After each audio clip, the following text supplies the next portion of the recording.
So tell me, first of all, what was it that drew you into the project and what was enticing about the concept?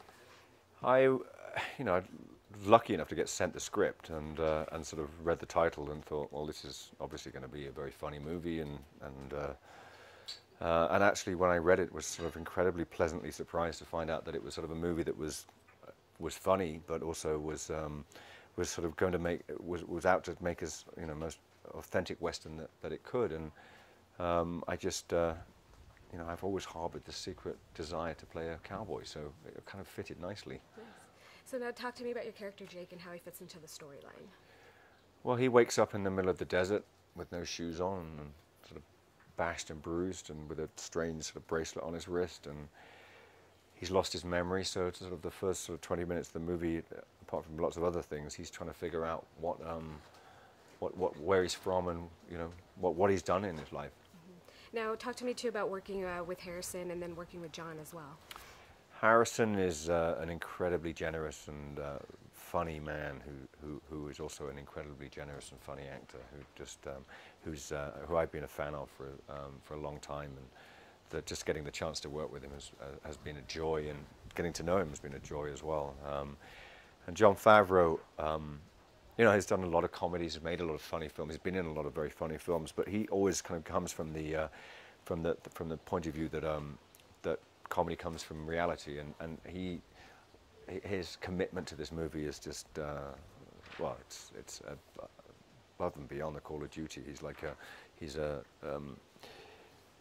a collaborative director who wants to hear your opinion, but also has an incredibly strong sense of what the movie is about, and is always trying to make it better. So it makes my job very easy.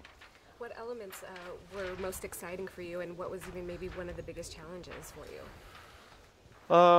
Riding horses every day was probably one of the most exciting things I've done on a movie set. I mean, it's I love horses. I love being around them, and I love being kind of out in the open. So. And near dying cattle,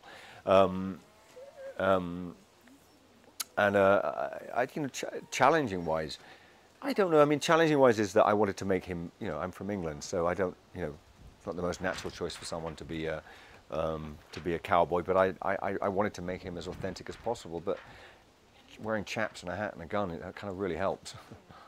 So now, talk to me. What do you think is going to separate this film from some of the other summer releases that we're going to be seeing? Oh, I don't know. I know we've done as good a job as we can. I don't make comparisons. I'm not looking at what's out there at the moment. I'm just, I don't get out to the cinema very often. So I just, I know we've done a good job on this movie. It got an really incredibly talented cast, and good people behind it, and it's. What I've seen of it, it looks stunning. So it does. What kind of ride do you think the audience is going to get? I think they're going to be surprised. I mean, I think the title kind of sends it one way, and actually the movie's going to take them another, which I think is. I like that's again, it's what kind of attracted me in the first place to this film.